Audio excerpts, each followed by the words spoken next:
અખંડ વૃત્તિના 4 ઉપાયનું. સ્વામિનારાયણ હરે સંવત 1880ના ભાદરવા સુધી પૂનમને દિવસ સ્વામી શ્રી સહજાનંદજી મહારાજ શ્રી ગરડા મધ્યે દાદા ખાચરના દરબારમાં આથમણે દ્વાર ઓરડાની ઓસરીએ ઢોલિયા ઉપર વિરાજમાન હતા અને સર્વ શ્વેતવસ્ત્ર ધારણ કર્યા હતા ને પોતાના મુખારવિંદની આગળ પરમહંસ તથા દેશ દેશના હરિભક્તની સભા ભરાઈને બેઠી હતી. પછી શ્રીજી મહારાજ બોલ્યા, જે પ્રશ્ન ઉત્તર કરો.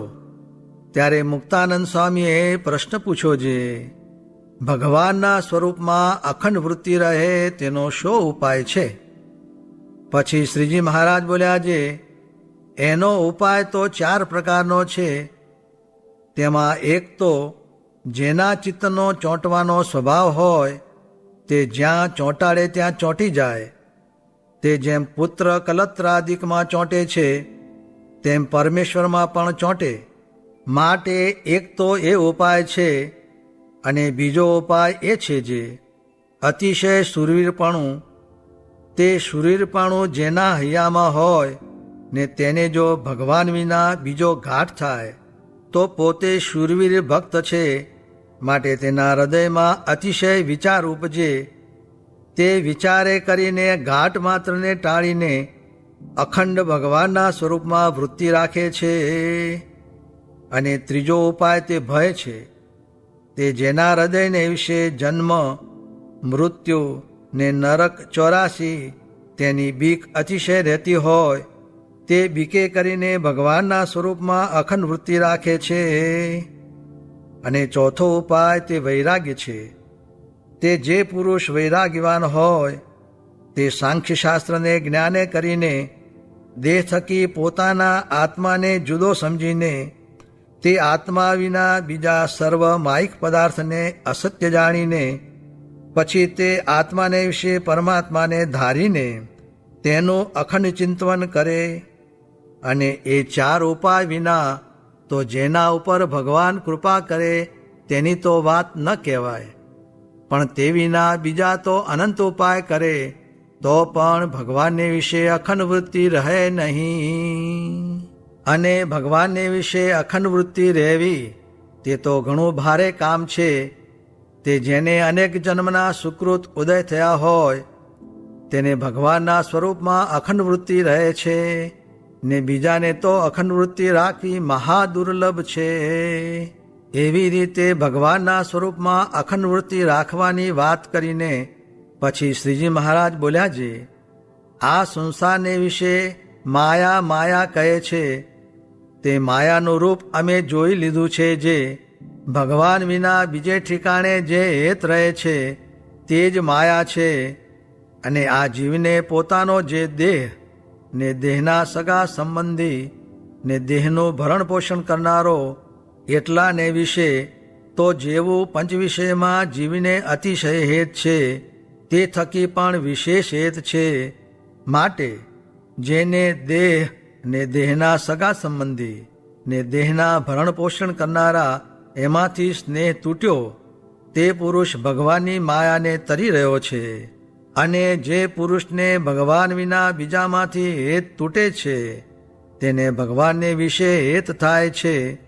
અને જ્યારે ભગવાનને વિશે હેત થયું ત્યારે તેની ભગવાનમાં અખંડ વૃત્તિ રહે છે. અને જ્યારે ભગવાનમાં અખંડ વૃત્તિ રહી ત્યારે તેને બીજું કાંઈ કરવું રહ્યું નથી. તે તો કૃતાર્થ થયો છે. ઇતિ વચનામૃતમ. એ રીતે ગરડા મધ્ય પ્રકરણનું 36મું વચનામૃત જે તે થયું. મહારાજે ધૂધુબાજ માર્ગ ચલાવ્યો છે તે શું? જે મંદિર, મેળિયું, ઘોડા, ગાડા આદિ અનેક વાતો પ્રવર્તાવી છે, પણ પોતાનો સિદ્ધાંત જે કરવાનું છે તે મૂકી દીધું નથી.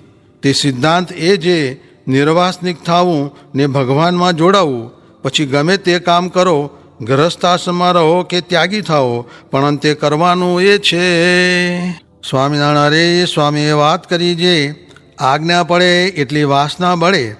તે આજ્ઞા તે કઈ જે શિક્ષાપત્રી, નિષ્કામ શુદ્ધિ, ધર્મામૃત, તે પાળીને વાસના ટાળવી ને મનના ઘાટ બંધ કરવા એ તો કઠણ છે, પણ સ્થૂળ દેહે વર્તવું ને આજ્ઞા પાળવી એ તો થાય એવું છે, ને તેમાં ફેર પાડે એટલો કુસંગ છે.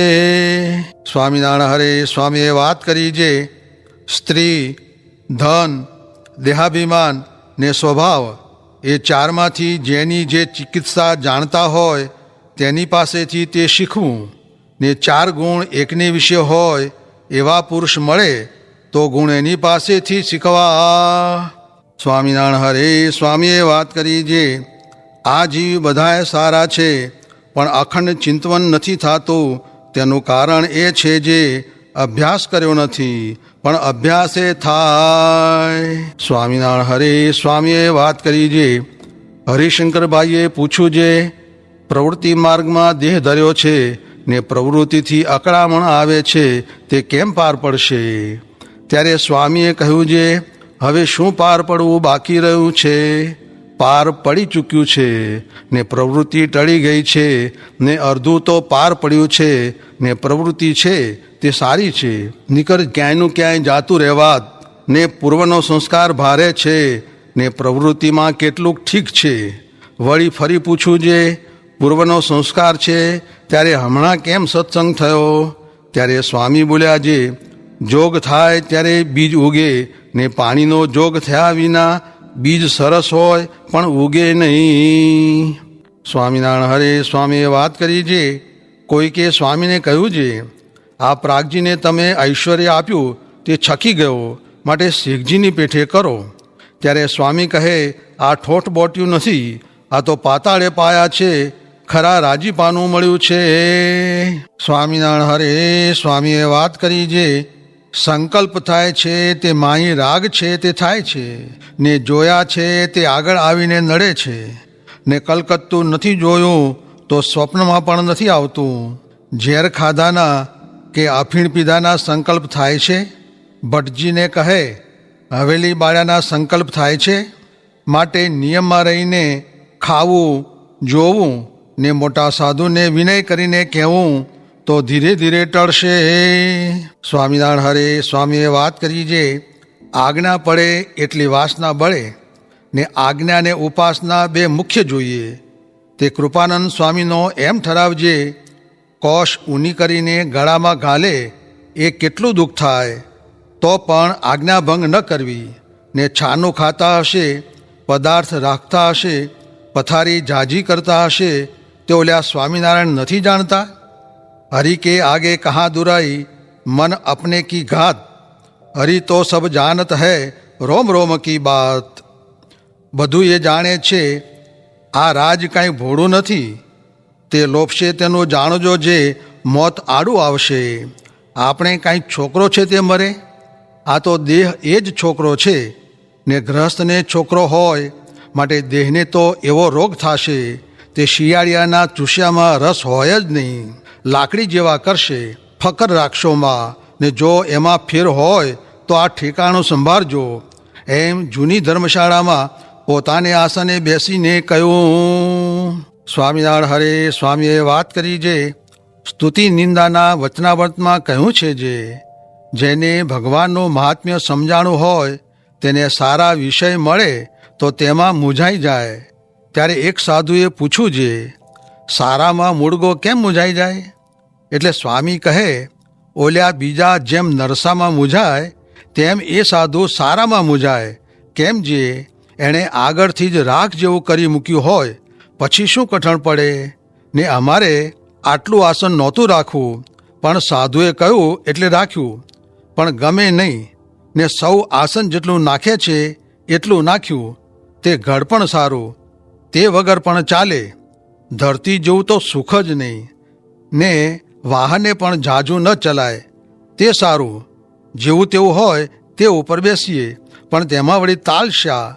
ને આ મોલાત ધર્મશાળા પણ ન ગમે. ને આ તો આજ્ઞા એટલે શું કરવું? નીકર આમાં શું માલ છે?